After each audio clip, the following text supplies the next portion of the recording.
Welcome to the show. Today we meet Spencer Friend, executive producer and founder of Joyrider Films. Since 2004, Joyrider's told stories across commercials, entertainments, and music videos with a craft that blends action, CGI, and virtual and AI-enabled workflows. Spencer builds teams that move fast, stay honest about the creative risks, and deliver work that feels both cinematic and contemporary. In this episode, we'll unpack how he decides when to shoot practically, when to lean on CG, and when to use virtual production. We'll dive into some recent examples and choices that have made all of this work. We'll also talk about the responsible use of AI and what leaders need to do to keep high quality output when timelines are tight. For those who do not know you, Spencer, would you mind telling us why you set up Joyrider in 2004? What was the problem or the solution you were trying to bring to the market, and how has the company scaled since then? Sure. Thank you very much for your time. Great to be here today. So even in 2004, it was an exciting time to break the mold of how things are made in branded content, music videos, moving image work. Even that time, we were able to find ways to, instead of splitting out production and post-production to another company, we started doing things in-house. So we'd have traditional shooting as most production companies do, but we also then started doing animation and visual effects and using other CG tools in-house. And what it allowed us to do was provide a turnkey solution for our clients. So what defines then a Joyrider project in terms of pace, look, performance, and production method?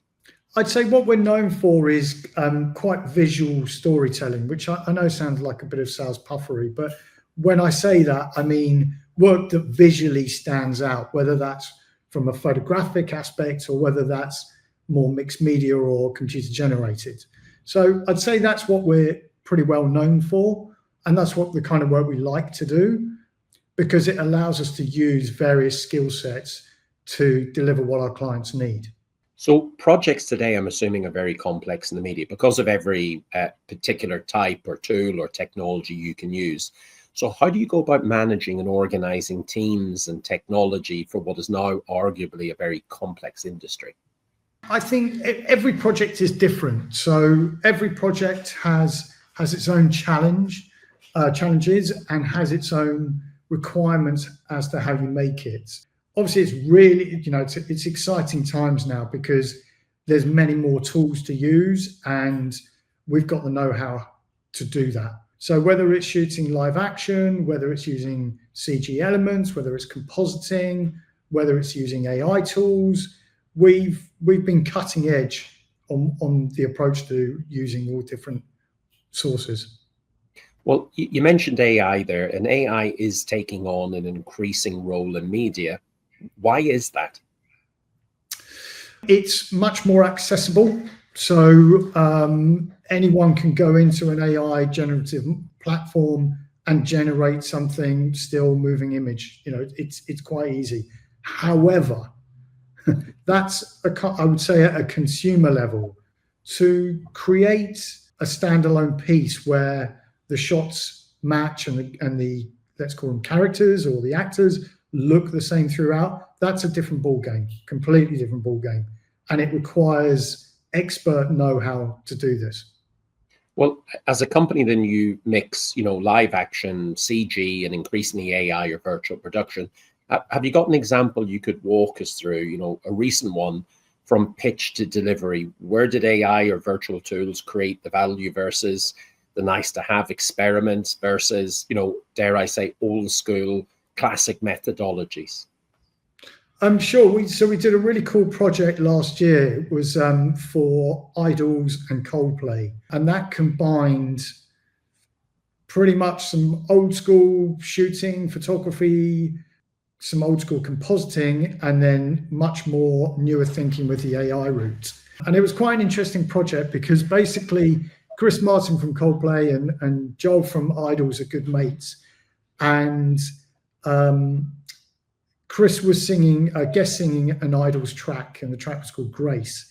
And they basically came up with this plan where they would take the Yellow video from 25 years ago and have the lip sync completely changed so that Chris would sing Grace, even though the video looks the same as it did 25 years ago.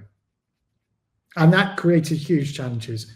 The biggest one, of course, making Chris Martin look like he did 25 years ago. Otherwise, we'd just shoot Chris and then try and find a way to composite his face. So this video required an AI toolkit. The most amazing thing about it was basically developing a pipeline and skill sets to do this, which fortunately we've got some very smart people at Joyrider, and we managed to do it. I was going to say, because those aren't just, when you talk about film grade or music video grade skills, you can't walk into Marks and Spencer's and get them. So where did you get them from, and what were the decision-making processes between when to lean on CG, when to use AI, when to use virtual production, when to use people? Yeah, so a lot of these things are driven by, let's say, whoever the technical lead on it is. So with the Grace music video, it was Jonathan Irwin, one of the Joyrider directors, who's he's a really smart guy from Ireland. And when the video commissioner brought us the project, because it was an official project between the two record labels, Jonathan and I talked about how we could possibly approach it and do some initial tests.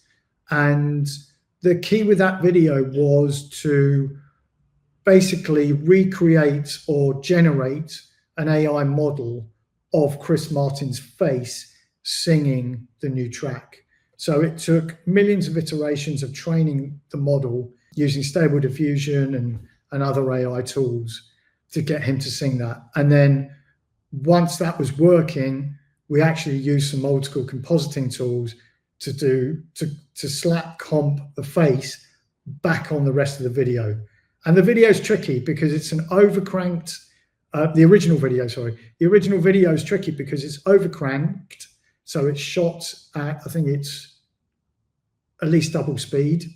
And you've got Chris Martin front and center for nearly 4 minutes. So there's no hiding the lip sync of what he's singing, which made it very interesting to achieve the results we managed to pull off. And not easy. No, very, very difficult. Very, very difficult because it's under a lot of scrutiny to make Chris look obviously as good as he does, but also to make the lip sync perfect. Steve, looking back at that, would you change anything next time? No, I think our approach was right. The original tests showed potential, but this was also a year ago in AI. So things have evolved a lot in that time. What we found was we had to, as a kind of pipeline, is generally create the face, do the training on the face, get it to a level that we thought it was half decent, do a slap comp, so it's rough comp, back onto the original video, take that, retrain it again, and round we went until we could get it to a level where it was almost perfect.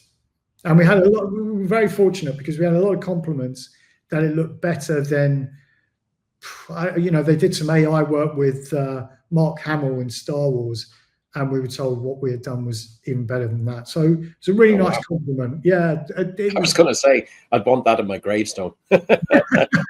Yeah, it was really high level that we managed to pull off on a music video. So what capabilities must a production company have today to stay competitive? As brand work is streaming, short form platforms are going, everything's moving at a rate of knots. What do you need to do, and are you doing anything in that space? I think the key to it is knowing what tools to use when. So whether it is AI or whether it's something more computer generated, I'd always recommend trying to shoot as much in camera as possible. But as soon as things aren't possible, for example, I can't go into the name of the project we're working on or we're about to deliver, but it's epic in scale, absolutely epic. It's got Hollywood type action, motorbike chase scenes, all sorts of things going on for quite a high profile musical, I'd say, or high profile musical acts, which would cost millions to make. And we've basically done the whole thing in AI. using all the new AI that's out there, bringing it into a nodal-based system like Comfy UI, and creating something that is on a very, very high professional level. You'll have to tell me that story off camera then. So Yeah. is there a risk that what we're describing here, like, is there a risk that human talent disappears if AI takes on more roles in the industry? Or am I reading that wrong? Is this a moment to add more tools to the creative tool set of the existing talent? Or both? Yeah, I know a lot of people fear for their jobs. I personally think AI tools could actually bring more jobs and more job vacancies, because we need directors and VFX artists and AI artists that know how to do a combination of coding, understand camera, lighting, and more traditional photographic techniques in an AI environment. So I think AI tools are definitely here to stay, but I would always combine them if I can with compositing and shooting elements. Even when we do a video that is predominantly AI, we still need to shoot reference elements of faces and actors, which will lead us on to another question probably about how AI can stay in a much more safer legal domain as well. Yeah, well, that is a question that's coming up a lot, because again, interestingly, in the last little period, there was a presidential election in Ireland, and someone used AI to fake a resignation speech, which was actually then picked up by mainstream media, was published online, went viral, until they realized that it was a deep fake. So what does responsible AI look like when you're training or applying AI and AI models in advertising, videos, or entertainment contexts? The whole deep fake thing is, we're not going to be able to get rid of that, that's for sure. But I think the responsible aspect for us is these are real projects that stakeholders and clients bring to us and expect. So we would always try and take real imagery, photographic imagery, and pull that into AI, which means actors, spokespeople, they have to agree to that, and they have to agree to let us take pictures of them to use in AI. And I think in some respects that will safeguard the use of actors in films as well. Well, safeguard them and their careers, because someone has to be responsible here as well and set standards. So what changes do you expect to see as AI tools mature? Will production companies be able to survive if they don't use AI, Spencer? I think today's production company, like Joyrider, I think to be successful, you need to have the technical abilities and know-how, which we have, to use certain tools for the right projects, whether it's AI, whether it's compositing, whether it's a grander shoot, whether it's something like virtual production. I think the testing phase of projects is crucial, and not just rushing in and then realizing it's not the right approach. And we've got quite a lot of experience in doing that now. Yeah. Well, see, for young professionals or young directors, what skills matter most now? Is it AI? Is it storytelling? Are we actually hiring young talent, or is it like other commercial industries where everybody thinks AI will be able to do everything? Yeah, I'm not sure AI is definitely the panacea that everyone claims it is. One of the biggest problems in average AI platforms and models that are available is you could create a lovely shot, but it won't match the next one, and it won't match the actor in the previous shot. So you need professional and technical level understanding to realize how to pull that off beautifully. For people coming into the industry, I would say it's always going to be about storytelling. Always, you've got to laying the groundwork to a good script or a good concept before you go into the technical aspect is always going to be the most important job.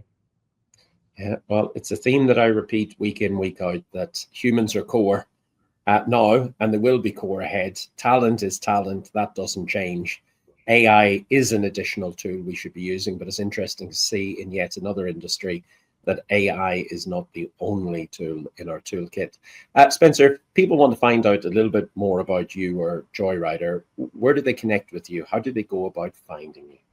They can find me joyriderfilms.com, on Instagram, Joyrider Films, my LinkedIn. It's just Spencer Friend. By all means, please do get in touch. We love a good technical challenge. Yeah, well, if I can have my way, they will, and I'll pop some of those links and some of those socials into the comments, which will accompany all of these videos, all of these stories, and everything else. Spencer, thank you so much indeed for sharing the story. What a fascinating space. I think there's going to be more in the media space coming soon, and I'm delighted to see you and the company at the head of the curve. Thank you. Thank you very much for your time.